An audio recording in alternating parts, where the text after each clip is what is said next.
Hello, hello, everyone. Very warm welcome to the stage. How are you all? Yeah, all good.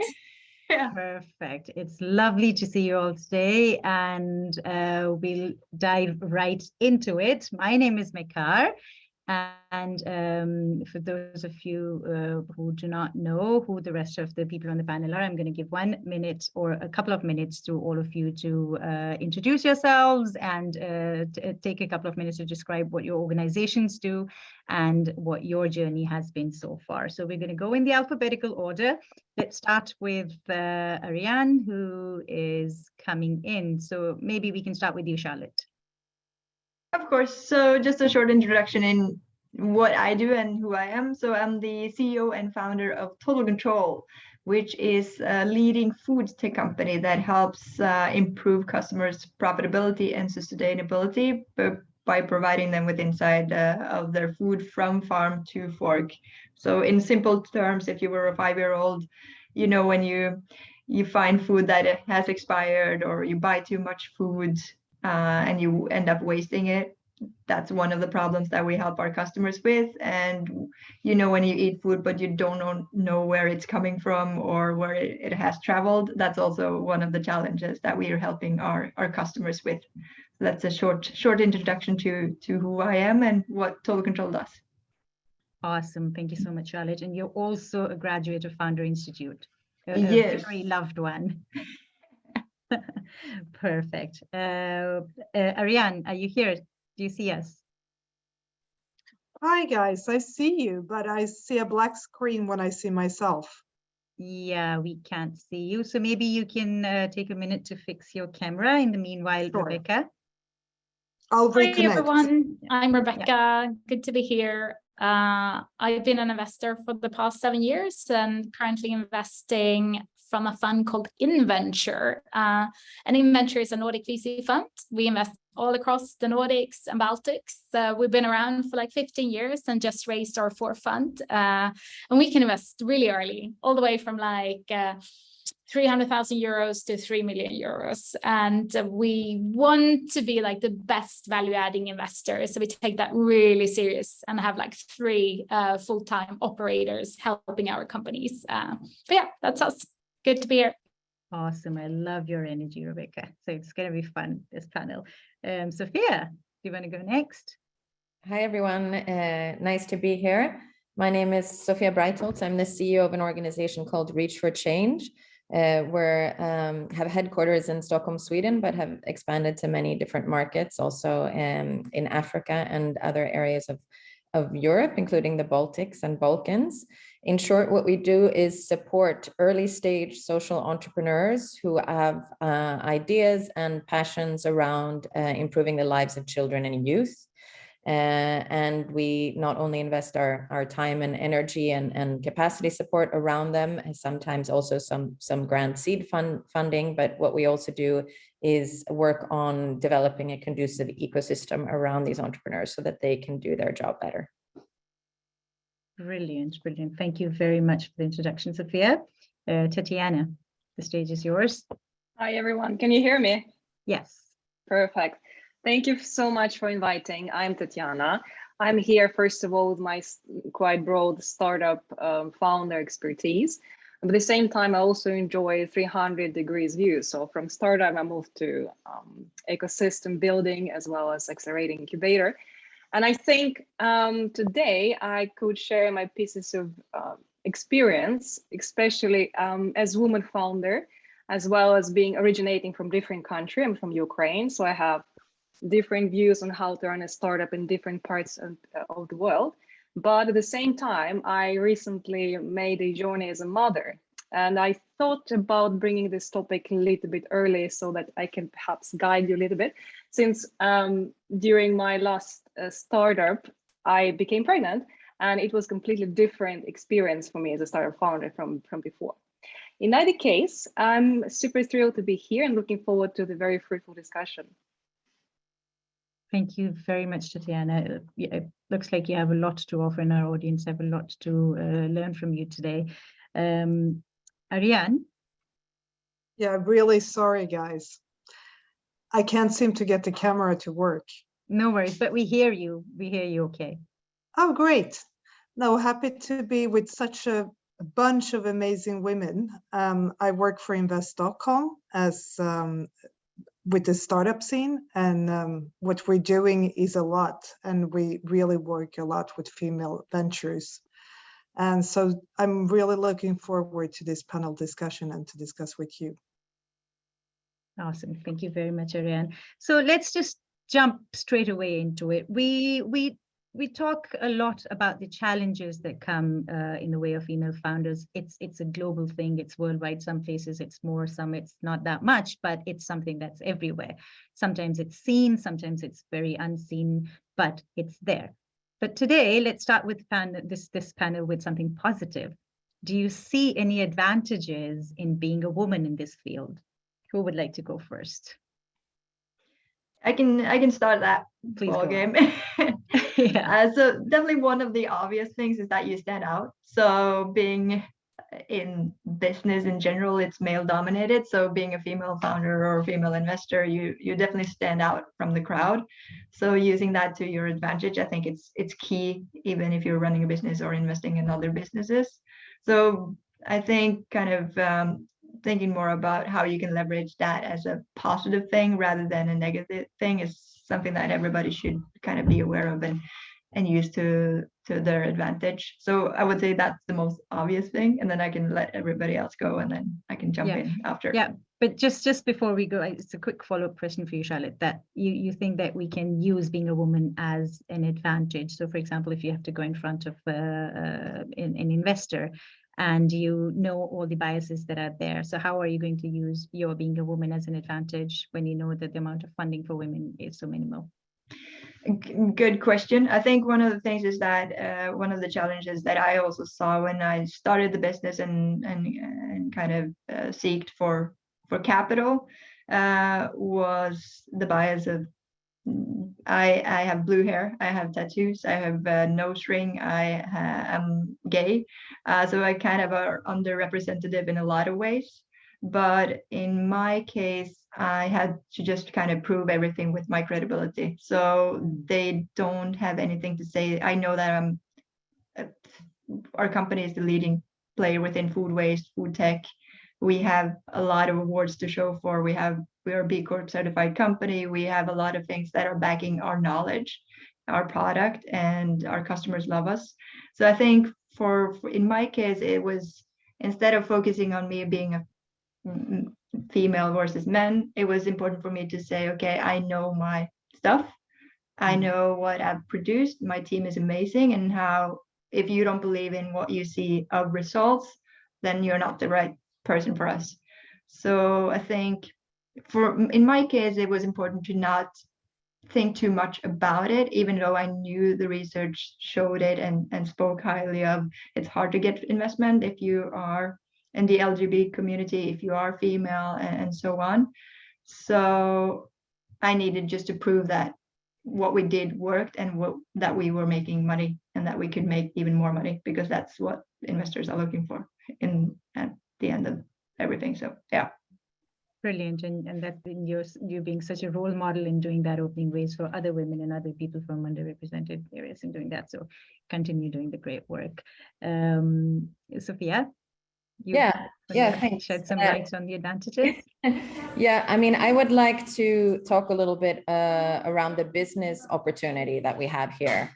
I mean, we all know that an entrepreneur developing a solution or a product or a service that has an understanding of the user is going to fare much better and succeed much better.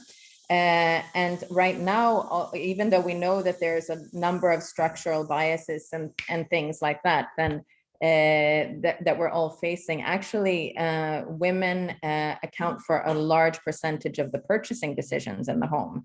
So if you look at the US, for example, around 85% of those decisions are made by women, and that even includes, male dominated products like cars or these kinds of things. And it actually holds true in other countries as well, like even in Africa, for example, a lot of the daily decisions and consumer decisions are made by women. So there's a huge business opportunity here. Another thing which I think is really interesting in terms of business opportunity is also around public procurement. So today, public procurement, it accounts for around $11 trillion, I think was the last estimate by the World Bank. Only around 1% of that is actually provided by SMEs or female founders. So there's opportunities in so many areas here for actually women and female entrepreneurs to develop products and services. And I also think that there's a huge backlash against femwashing and these kinds of things. So we really need to do this in a genuine way. And I think that this is for female entrepreneurs to kind of take the stage. Yeah, and just a follow-up question on that, your organization works a lot for children. Do you see a potential in that age group, changing the mindset over there, not just for the girls, but for the boys as well? Definitely. I mean, we do actually kind of surveys every year, and we see that the groups that are actually pushing for more impact business, more sustainable and equitable businesses is actually the younger generations and women. So definitely, I think that the future generations will play a role in not accepting status quo as it's been before. Absolutely. Thank you, Sofia. Tetiana? Right. When I heard the question, I was like, do I have a choice? Do I have a choice? I'm sorry, your voice is breaking up. And right now is better like this? Yeah, it sounds better. Sounds better. Yeah.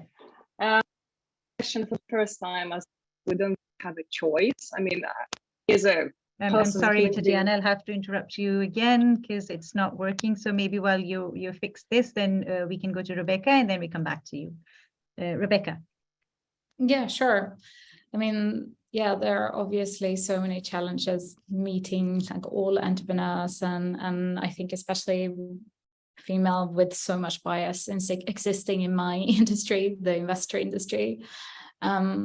One positive thing I can say, maybe taking down the challenge a little bit, or at least moving in the right direction, is that there is a lot more increased awareness. There are more funds trying to put like actual processes in place to avoid bias, so that when you apply for an investment or when you reach out, that there is an actual process, because I don't believe in like trainings or courses or things like that, and there's so much studies showing that doesn't actually help. But I'm seeing more investors putting like a process in place to avoid bias. So I guess that can help somewhat and decrease the challenges a little bit, hopefully over time. I'm also seeing more funds and more angels popping up, focusing on sometimes even only female entrepreneurs and want to invest only in that. So it's been a couple of new funds in Europe, even here in Sweden, with that increased focus. And I think that's also helping a little bit. But yeah, it's moving too slow for sure. Yeah, thanks. But it's good to see that there's light at the end of the tunnel. Tetiana, are you ready? Yes. How is it now? Is perfect. It better? Yes. Oh, lovely. It's perfect. My one thing is, like, to make it clear, is like we can't really change, right, who we are.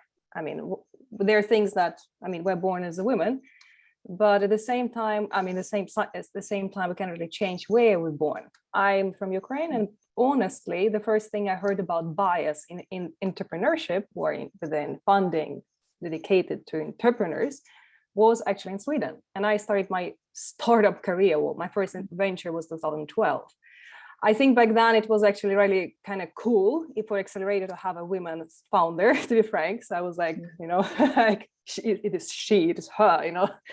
However, later on, I figure out there is bias, and even more, I'm coming to the positive part, of course. Even more, it was quite amusing. During my last acceleration journey, it was a accelerator for the very early stage companies. One of the speakers was on the previous panel.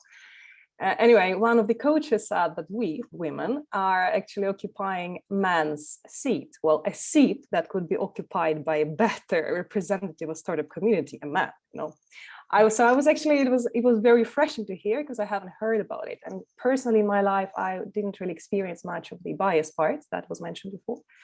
And I felt like we as a woman, or well, everyone has a superpower. We have additional superpower as a woman.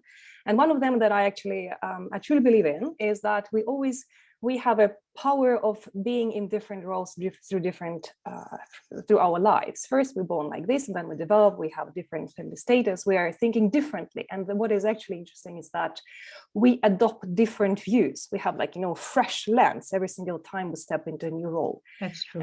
And from this, I think it's actually, I'm very happy who I am. And I mean, and of course, I mean, I know that there are countries where there is a specific governmental funding is dedicated to women-driven businesses. I mean, specifically, it's done. It's an effort done. Probably it's not. I haven't heard anything like that in Sweden. That is actually, I know you have favorable tax climate for female-driven companies. I mean, but still, I mean I think the strongest is actually we can see, I mean, differently different things. That's the way we are. Thank you. Yeah, that's a really great point there, that the strength is in looking at things differently. Ariane, over to you. Yeah, thank you. Really sorry for not getting this to work. I just want to tell a little bit what we do in the city. I mean, since I started 5 years ago, and I was looking, what do we need to do in the startup ecosystem? And it was definitely looking at the female funded companies, because there were so few comparing to all the great tech guys we have in the city. And that work has kind of continued and followed me for the last 4 years. We have an initiative called A Woman's Place, where we work with both women and men to get equal opportunities. But what kind of scares me, and that I feel is going slow, is that we talk about the female ventures, but we don't talk that much about the female VCs. Now we have Rebecka here, that's obviously a woman, but 12% of the VCs are women. And you can see that that kind of follows the whole path of female funded ventures. Sorry, it keeps popping on my phone. Yeah, I think we have a long way to go to discuss the gender equality, and also to get more female investors and get more female funded companies. And it's kind of crazy that the fact that half of the population, as Sofia was saying, are women, and the decisions are taken by women. We see so few female funded ventures. And I think that everything that has to do with that starts with all of us inside of us, like a more human-centric thinking of how to get more companies. True that. I will actually try to log out once more. I will give this a fair chance, and yes, do that. Talk to you soon. Yeah, hopefully we'll be able to see you as well. The camera would work. In the meanwhile, guys, let's just sorry, Charlotte, you have your hand raised. Yeah, I just had a comment, since we were on the topic of kind of the beauty of being a female in business. And I think and hopefully kind of the research that has been done from the pandemic, for example, that the majority of the countries run by females have done better in a crisis situation, and that we see that venture-backed companies that are female founded are doing more in regards to financial returns as well, compared to guys. So I think the more knowledge around those things, and the more research that is being done on female-led companies, female venture investment firms, and so on, will create better awareness and more of a kind of an inspiration for others to also become investors and founders and so on. So I think, and hopefully we'll see a shift. There's more conferences on like She Community, She Invest, kind of teaching people how to invest in startup and publicly listed companies. So the more stuff like that will just help bring awareness to women that don't necessarily kind of grow up with the business mindset we, in my case, for example, I learned it when I started the company. I had never kind of talked about business with my family in the past. So I think the earlier we learn, the more kind of we get, that attention around it, the better and the bigger the numbers will be, hopefully.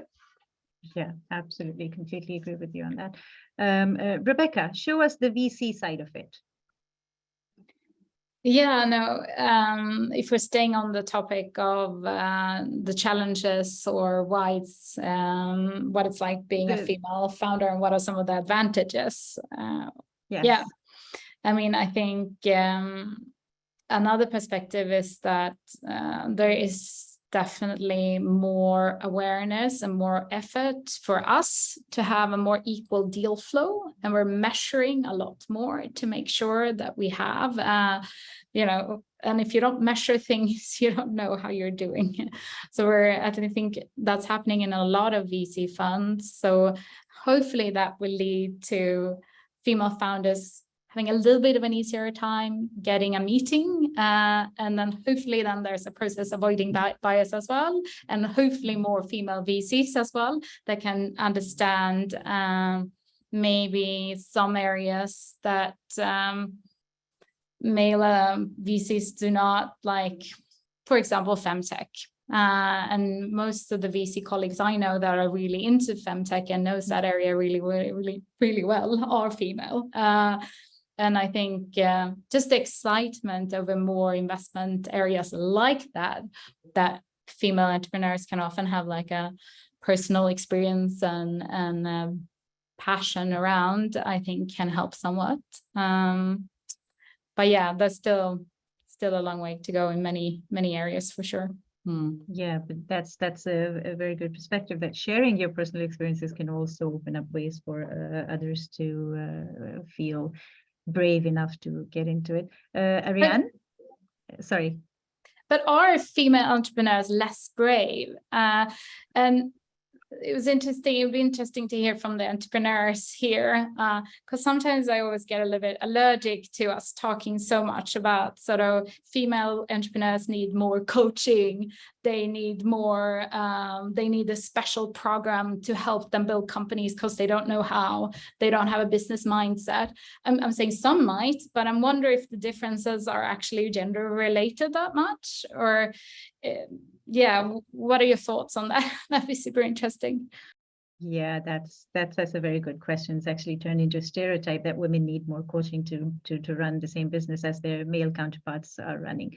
So that's a really good point to pick up. If Ariane is here, then we're going to talk about advantages from her. If we can have your perspective. Can you hear me, Ariane? I'm hearing you. Okay, cool. Sorry, I kind of been logging in and logging out. Could you please repeat the question, Mehkar? We're still talking about the advantages of being a woman in business, and we'd love to see how you, being a part of Invest Stockholm, and how Stockholm being a woman's place comes into play over here. What advantages do you see? I mean, since I work for the city, I look a lot why Stockholm is such an important place for people that are doing something in tech, for example. And compared to many other cities in Europe and globally, we have a fantastic place to be as women. We can still pick up our kids from the preschool. We still have the equal opportunities in the tech scene. And we're such a small city. So basically all of us know each other. So I listened to Alfredo on the panel before saying that we're not good networkers, but I would say that we actually are, because it's really easy accessible to get contact with people. And in Stockholm, we have a lot of initiatives. We Feminvest, for example, or Teknikkvinnor, and we see more and more female founders coming up. I mean, I know that looking at what happened during the pandemic, the VC capital went down from 2.8, which was in a positive direction, to 2.3 globally. And why is that? I mean, we saw that men were investing in their friends again, like the networks that they know. but I really think that we're progressive when it comes to those questions here. And I feel that female founders are really getting a lot of more and more attention in the city. And yeah.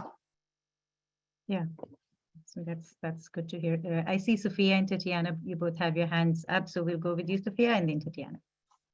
Yeah, thanks. No, I just wanted to jump into Rebecka's point there in terms of, always trying to fix the women and seeing that as the problem instead of looking at the ecosystem.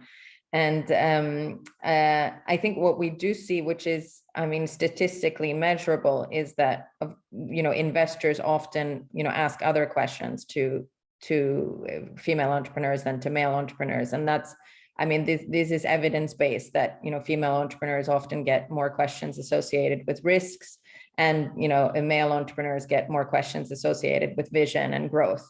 And so that's one thing that I think we have to look at and address in the ecosystem.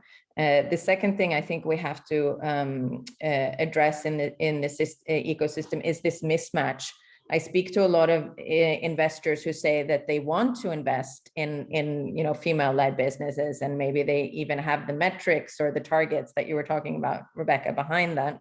But they still say, like, statistically looking at meetings, there's a matching problem, that they're just the access to both, they can't really match and find each other. And I think that those could be the types of kind of support programs and capacity building support programs, not only looking at the pipeline of entrepreneurs, but also at the ecosystem of investors. How can we look at training them? And I think Ariane was onto that as well, in terms of that, that the VC sector as an industry and the capital, where the capital is not so gender equal either. So I think there's a lot of work to do with programs and support in terms of these kinds of areas. How do we address them together?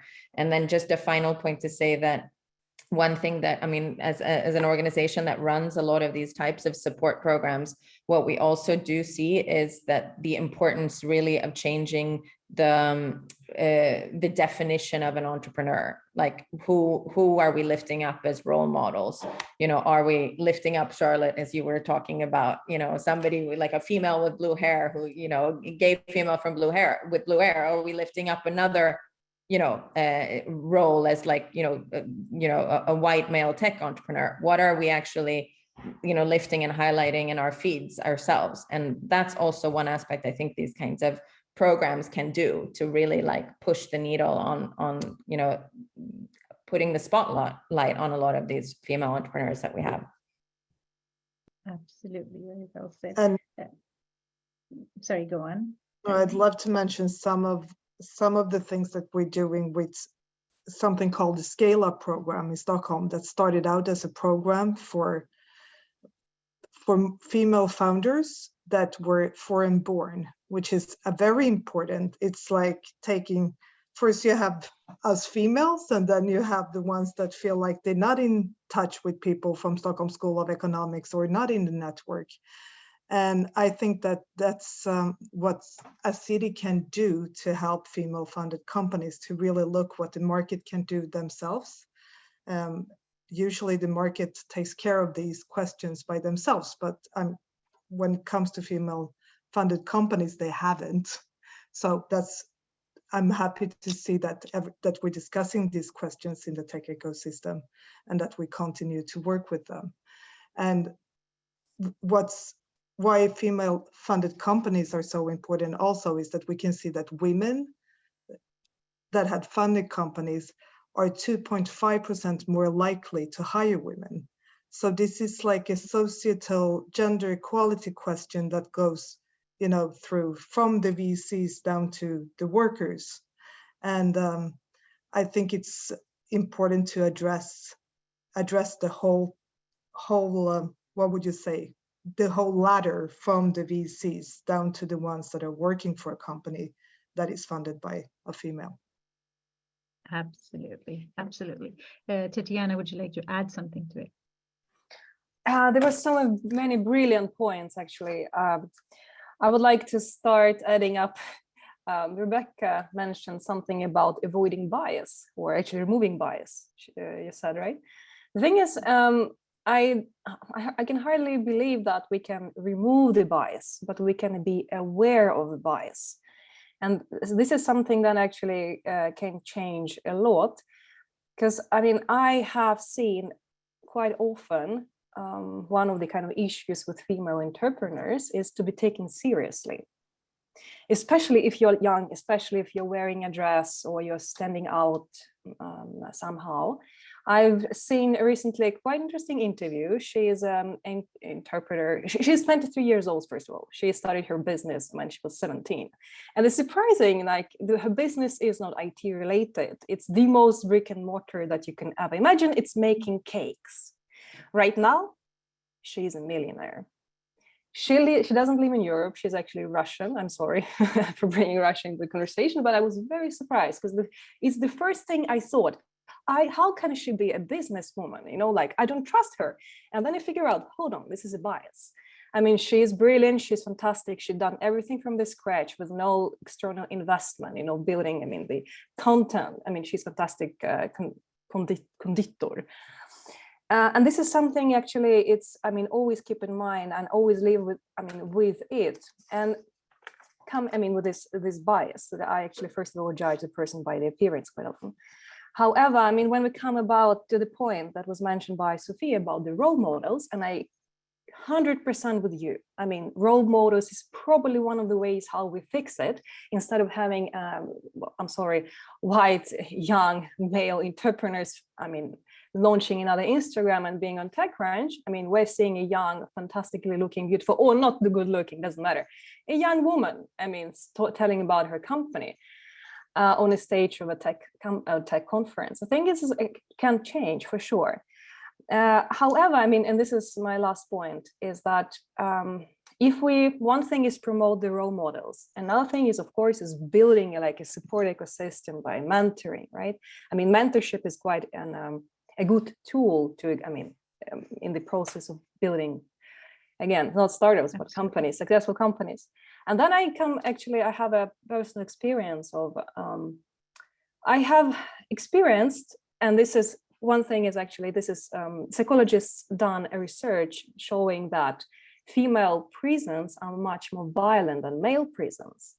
And when, for example, in a network for supporting women entrepreneurs, I mean, you are supposed to get support, you're supposed to give support, right?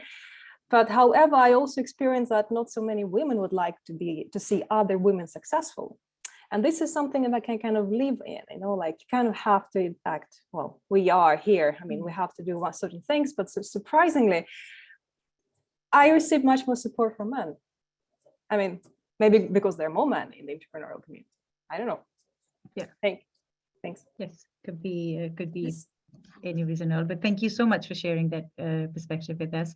Rebecka, I see your hand is raised. We'll just take a quick comment on that. I think I'm not saying that we're removing bias, because that's not possible, unfortunately. I wish it was. I think the only thing you can do is, you know, have a process where the process helps you avoid it, as, you know, how you apply, how you get in touch, how you move down, how you qualify, that you specify criteria that are the same for anyone, that you have questions that are the same for anyone. That's, I think, what you can do. You cannot, unfortunately, remove bias. And then just back to Sofia's point on their, you know, that the need of programs. And I think I totally agree that we need role models. I think all entrepreneurs need mentors and coaches. Like if you're a woman or a man, it doesn't matter. It's such a hard thing to do. So definitely, I think all need coaches. I think that's just always a bit of a problem for me when a female entrepreneur has gone through this program, helping her scale, and then they come to me, and it's like it almost enforces a bias rather than take away it, saying that here's an entrepreneur that was, you know, not strong enough, so we helped her through this program, and now she's a little bit stronger and can finally raise capital. I think it sometimes enforces biases. Maybe I'm being provocative, but I would be a little bit careful with some of those. I get it for the females that might not be from the Swedish ecosystem that you were talking about, Ariane, that come to Stockholm, they don't have a network, they might need help with the, you know, the right network and connections, might be a different story, but yeah. That's a lot of food for thought for our audience over here, and I'm sure there's a lot for them to chew on with all of these perspectives. Guys, now we're going to have two kind of shorter rounds of questions. The first one is our attempt to redefine the word failure, because it's for both genders, but women are always more affected by the word failure, that you fall down from the saddle and then getting back up on the saddle is always a struggle, thinking that, oh, I failed once. How would you, I would request all of you to share some of your personal stories. That would be awesome to see. If I'm sure something in your journey must have happened that you thought was not supposed to happen that way, and how you got out of that situation, so we can kind of redefine the word failure. Sofia, would you like to start? I'd love to hear somebody else first, actually. Yeah. Who would like to go first? I love the question, so I need to mull it over, but definitely, yeah. I think for me, when we also look for entrepreneurs, I mean, the more they express about their failures, I mean, failures is equal to learnings. So for us, it's really good, as long as you're able to show that you've pivoted, you've addressed a problem. I think that failure should be more synonymous with, you know, growth. So I like it, but I'd love to hear some more from the entrepreneurs who have experiences first. Then you can come back to me. I can talk about my previous life as an entrepreneur that really didn't work out, and it's usually really important that I'm realizing more and more the older I get. It's about the team. I mean, hook up with somebody who's a great co-founder where you complete each other. And, you know, I tried to get investments. I was before my time with a sustainable index that I was doing at Sting, but I learned really a lot from it, and which makes it great to work now with female entrepreneurs and kind of, you know, tell your story and see how you can help them. But it's, yeah, I would really want to address the importance of building a great team. Even if you know it all, you're stronger with another great brain than just your own. And really look at a person that would complete what you're not best at. Excellent advice. So team. Thanks, Ariane. Thanks. I have no idea if you hear me, but.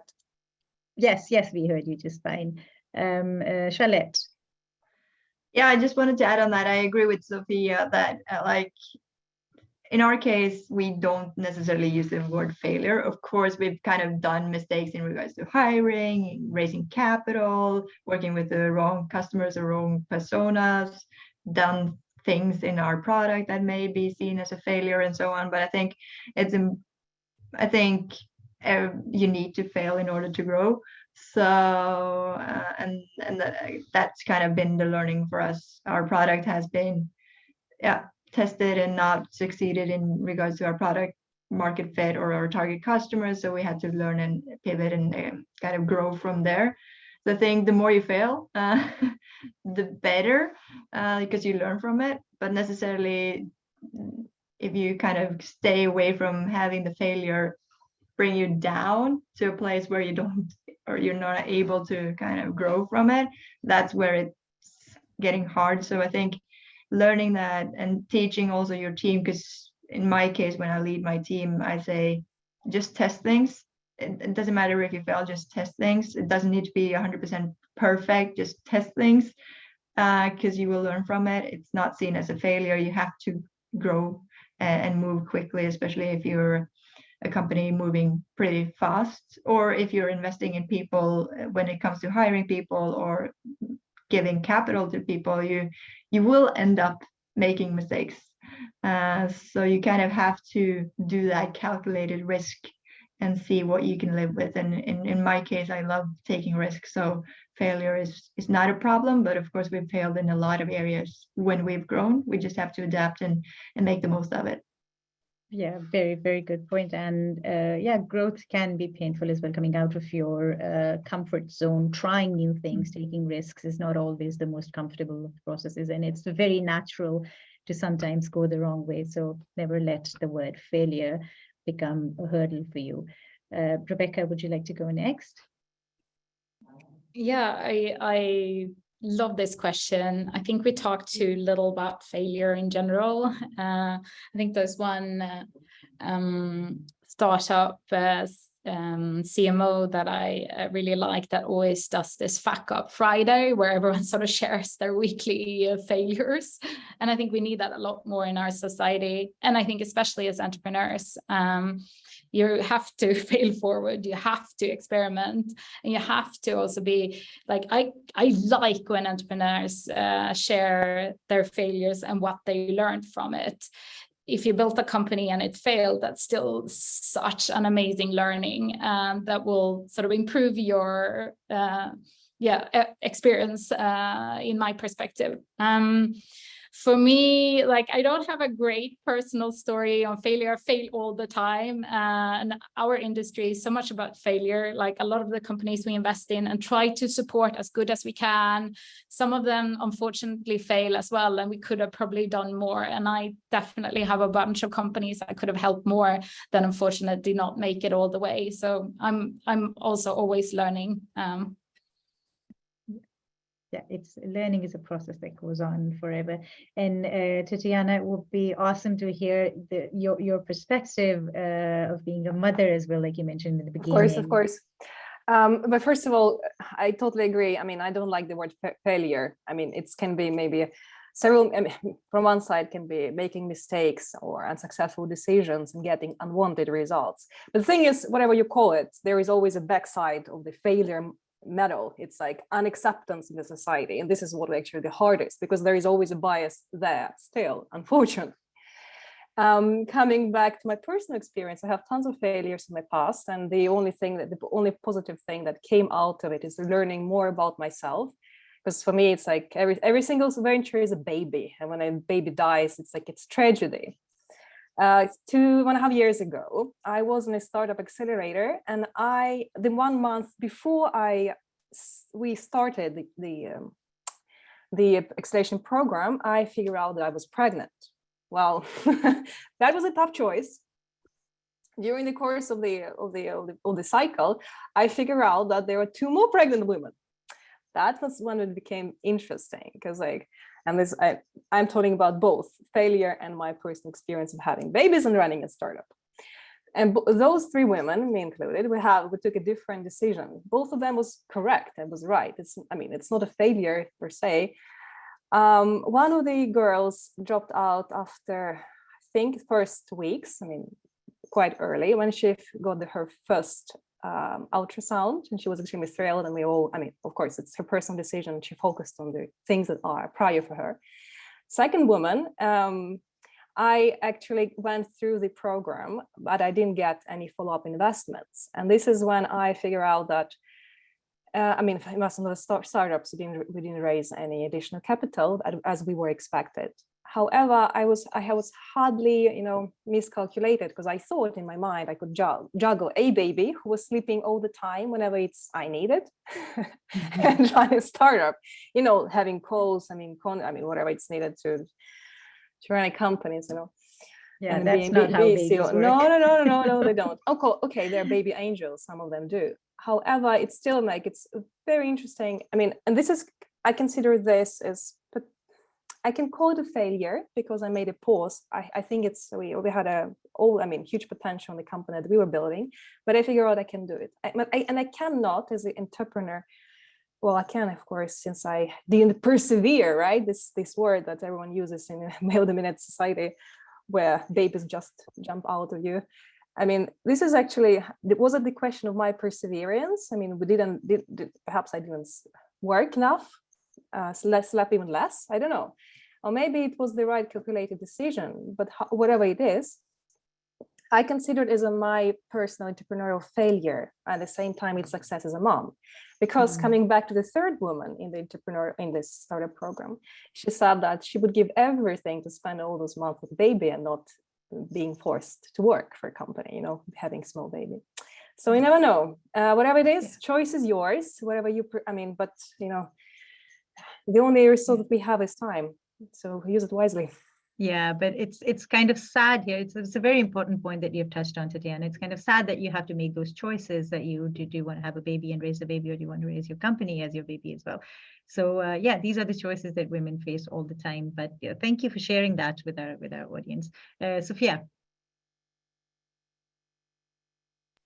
No, I mean, I just to say, I completely agree with this conversation, but I think it's also good, Tetiana, to have like these, there are, of course, you know, structural issues and other things that, you know, we do know, and they need to come to light. So I think what we were talking about before, that, you know, we can't erase biases, but we can also uncover them. I think that that's important for these types of forums as well. And especially when it comes to these kinds of, you know, deeply personal and other, you know, such as family building and, you know, the inequity around that can happen around that. I think it's important for us to actually uncover and talk about those kinds of issues as well. So. Absolutely. Great, guys. Now, we don't have a lot of time left, so we're just going to zoom in a bit into the Nordics and look at things from the Nordics point of view. Now, we've talked about challenges, we've talked about advantages, we've discussed some of our personal stories as well. So let's just wrap everything up with the theme of the event today, the secret sauce, the Nordic secret sauce of building unicorns. How do you see that through the gender lens, or how is the Nordics startup ecosystem different from the rest of the world, in good or in bad way? Who would like to start? I can start. I Please mean, go on. we work quite a lot with the other Nordic countries, Finland and Norway. And I have a favorite slide that I would love to show, where an Indian woman that works for Telia says, gender equality may not be perfect, but it's the best in the world. And I think we really should be proud that we are leading the way when it comes to gender equality and getting more female-funded companies. And I'd love to say that it's only Stockholm, but Helsinki and Oslo are doing a great work as well when it comes to those questions. Thank you. Yeah, I can go afterwards. No, because I definitely agree with Ariane. I think that the support mechanisms that we have with daycare and maternity, paternity leave, you know, being able to work from home and that kind of flexibility, I really don't think those structural things can be taken for granted at all. If you speak to a female entrepreneur in the US versus, you know, a female entrepreneur in Sweden who actually has the benefits of those systems, as well as, you know, male entrepreneurs, I really think those things need to be in place. So definitely agree with Ariane's point that we have an added advantage there. But also in terms on a macro level, what I would like to just point out, which I think is actually really interesting in Sweden, is this combination that we have of understanding of the trends of innovation and sustainability and where they meet. Or even going one step further, like innovation and purpose. I think that we're very well placed for those business opportunities that we have, and for that actually transition that we need to make as a planet, which is really critical. And I think that adding the gender lens, as I was saying in the beginning of the conversation, seeing this as a business opportunity to solve many of the issues that women are out there, you know, facing. I think that that's you know, a really exciting business prospect that I think that Sweden and, you know, the Swedish entrepreneurial ecosystem is really well placed to navigate. Thank you, Sofia. Would anyone else like to add to it? I see both Tetiana and Charlotte, they've raised their hands. So how about we go with you for Charlotte? Sure. Yeah. So one of the things, for sure, like what has been mentioned, like if you start a company in Norway, the worst thing that will happen is that you get support from the government if you fail.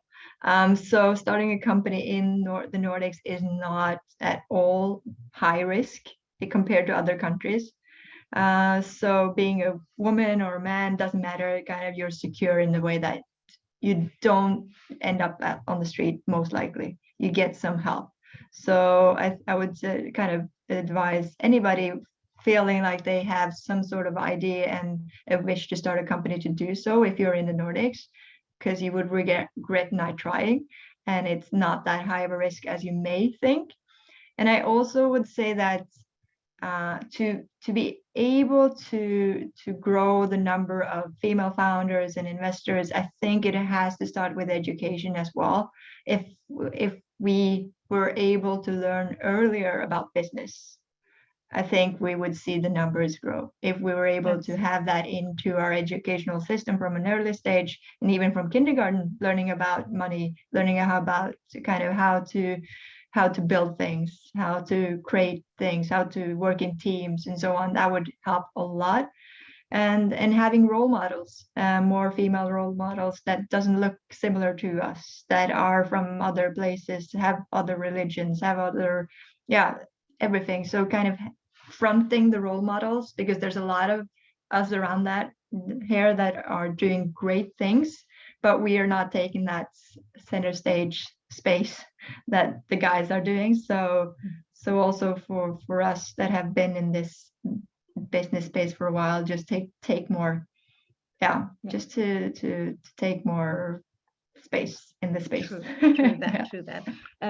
We'll have to wrap up this session soon. So Tetiana, you'll have to finish it within 1 minute so that we can take one question as well. I'll be short. I think one of the keys to success in our ecosystem is actually social expectations. We're not expected to be only like home mothers, but we expect to do everything in the world we can and we want, and as well as around businesses. But speaking about like education, Charlotte, I'm sorry, but I need to add slightly one provocative personal story. Me and my partner came to doggies, like for school, this kindergarten, right? Before placing a kid there. And speaking about role models, all the walls were covered with astronomers, with the politicians, with scientists, women scientists. And I'm a mother to a boy. So I felt that sometimes when we don't have a balance of what we speak, what we do in our society, we might be castrating our better halves. I'm a cisgender. That's why I think it's all about the balance. It's understanding where we lack and what we have to do about it, but still keeping it. Otherwise, I think we're screwed. Thanks. Yeah, thank you very much for that perspective. Scott has a question, but I'm afraid we won't be able to take any more questions today. So just post your questions here, and I promise to send them to the panelists throughout the event.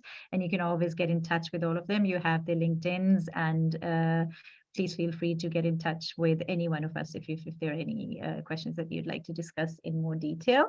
I would like to wrap up this session by saying a huge thank you to all of you for sharing your personal stories and for adding so much to the knowledge of our audience over here. We have a lot of people joining in constantly, and very happy to see people being interested in such important discussions. We really need to talk about these things, and the more we talk, the more we'll be able to uncover these things that are still under covers. So thank you very much. And thank you, Tetiana. Thank you, Sofia, Ariane, Charlotte, and Rebecka. Thank you so much. Bye, guys.